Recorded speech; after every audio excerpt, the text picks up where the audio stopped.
Bom dia, gente. Essa aula de hoje vai ser sobre invasões biológicas em ecossistemas lógicos.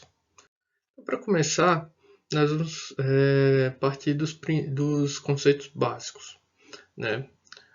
Começando pelo conceito do que são espécies exóticas, que são espécies liberadas pelo homem em um ambiente fora da sua área de distribuição, seja intencional ou acidentalmente. Então, uma ampla gama de espécies foram movidas pela ação antrópica, pela ação do homem, para fora do seu ambiente natural. Então, todas essas espécies elas são consideradas espécies exóticas, ou seja, então qualquer espécie que seja encontrada fora do seu ambiente de distribuição natural vai ser uma espécie exótica. Espécies invasoras elas vão ser uma espécie exótica que vai estar estabelecida em um ambiente e vai interferir na capacidade de sobrevivência de outras espécies ou causar danos socioeconômicos. Então, toda espécie invasora ela vai ser uma espécie exótica, mas nem toda espécie exótica é uma espécie invasora. A invasão biológica ela está ligada a danos ecológicos ou socioeconômicos. Mas se nem toda espécie exótica é uma espécie invasora, o que faz uma espécie ser um bom invasor? Se tem uma capacidade de se tornar uma espécie invasora? Porque pensem bem, uma espécie invasora é uma espécie que tem sucesso em um ambiente para o qual ela não evoluiu.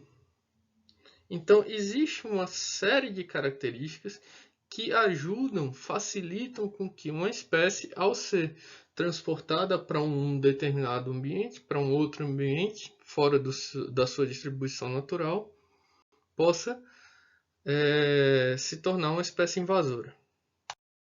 Então, quais são essas características? Primeiro, que são espécies generalistas. Então, uma espécie capaz de se adaptar a uma ampla gama de ambientes.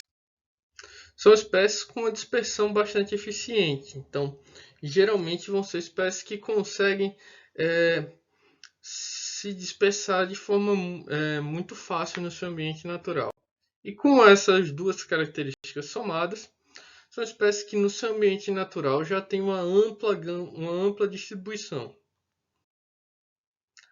Essas espécies geralmente vão ter altas taxas reprodutivas, então significa que mesmo a partir de populações muito pequenas nesse novo ambiente, elas vão conseguir produzir em um tempo relativamente curto populações muito grandes, com um processo de maturação rápido. Então, essas espécies elas conseguem chegar na fase sexual em pouco tempo, que também facilita a sua explosão populacional. E tendem a ser espécies pioneiras, ou seja, capazes de colonizar ambientes numa fase muito preliminar da sucessão natural.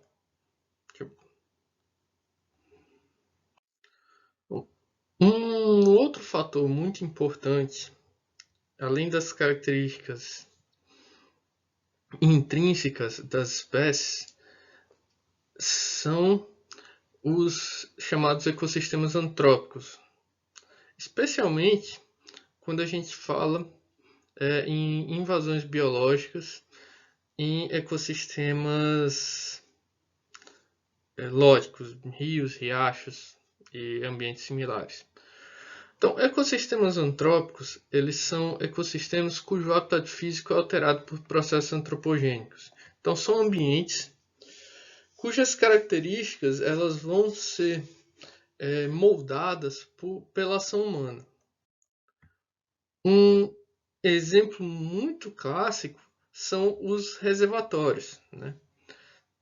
Que transformam um ambiente que antes era um ecossistema lógico, um rio, um ecossistema caracterizado principalmente pela água corrente, em um sistema agora que lembra muito mais, geralmente lembra muito mais um lago, né, de água parada, com às vezes até formando camadas com diferentes temperaturas e densidades. Então, isso é uma alteração gigantesca em todos os processos ecossistêmicos e no hábitat físico que antes caracterizava esse local. E uma coisa muito importante sobre esses ecossistemas antrópicos é que eles tendem a ser muito mais semelhantes. Primeiro, eles tendem a ser muito semelhantes aos estágios iniciais de sucessão ecológica, ou seja, graças às grandes alterações causadas por essas ações antrópicas, eles vão ser sistemas muito mais simplificados quando comparados aos ecossistemas anteriores que existiam nesse local. Então, eles vão estar muito mais parecidos com o que seria teoricamente aquele lugar em uma fase mais inicial do processo de sucessão ecológica. Então, processos ecológicos e mesmo as comunidades muito mais simplificadas do que eram anteriormente.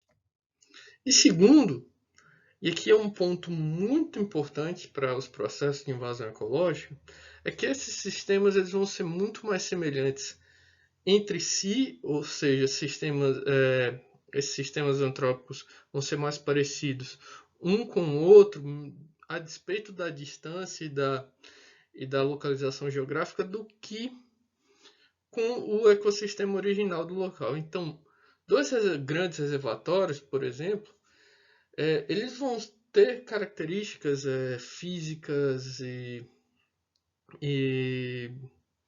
biológicas, químicas. Geralmente elas vão ser muito mais parecidas entre si, entre esses dois tipos de reservatório, mesmo que estejam a continente de distância, do que com o ambiente do rio anteriormente que esse ecossistema alterado antrópico substituiu.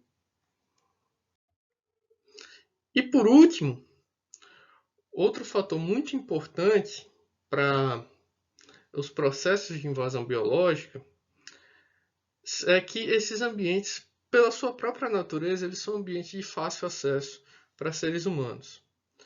O que implica em que muitas vezes esses ambientes vão estar recebendo novos indivíduos de espécies invasoras, de espécies exóticas que podem ser invasoras, se tornar invasoras, por ação humana, seja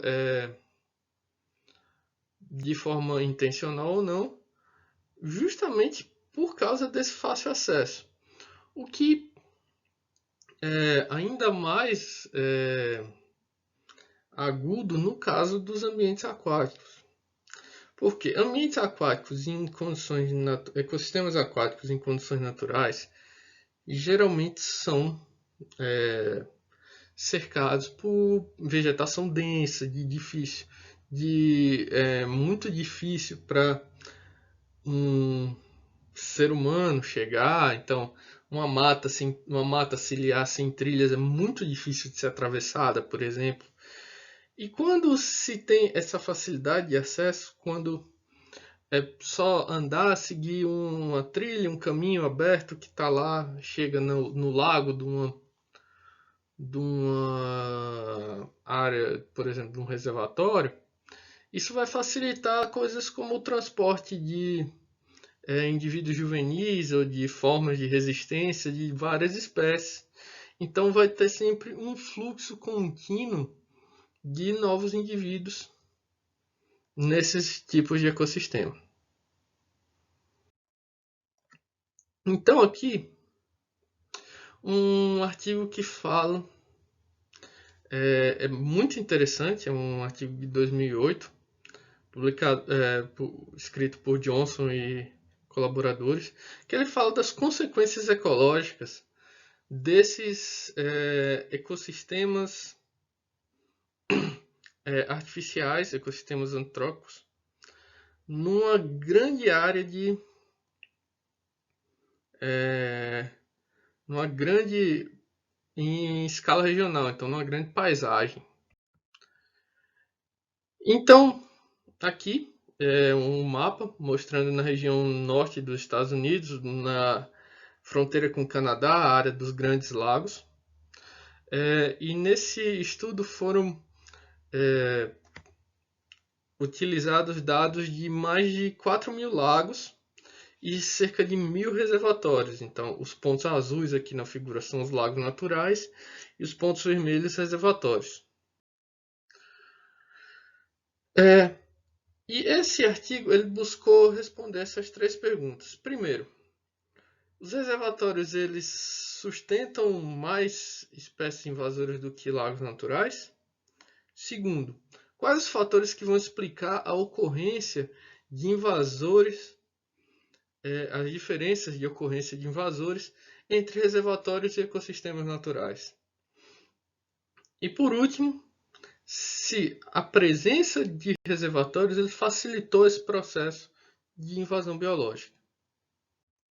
Então aqui, tratando primeiro as respostas. Os resultados mostraram que, em média, os reservatórios eles sustentaram mais espécies invasoras do que lagos naturais. Então, onde os lagos naturais geralmente tinham, em média, um pouco mais de uma espécie invasora, a maior parte tinha uma ou duas, os reservatórios eles tinham 3 ou 4 das 5 espécies invasoras que foram estudadas nesse artigo. Segundo, eles viram que a natureza do ambiente, ou seja, se ele era um lago ou um reservatório, e principalmente o acesso de humanos, ou seja, no caso eles utilizaram a presença de marinas, de áreas para colocação de barcos, foram os fatores mais importantes para o estabelecimento dos invasores. Eles se ligaram, foram mais os fatores que responderam mais dessa variação. E por último, eles mostraram que a presença dos reservatórios reduzia pela metade a distância do ambiente estudado para o ambiente invadido mais próximo. Então,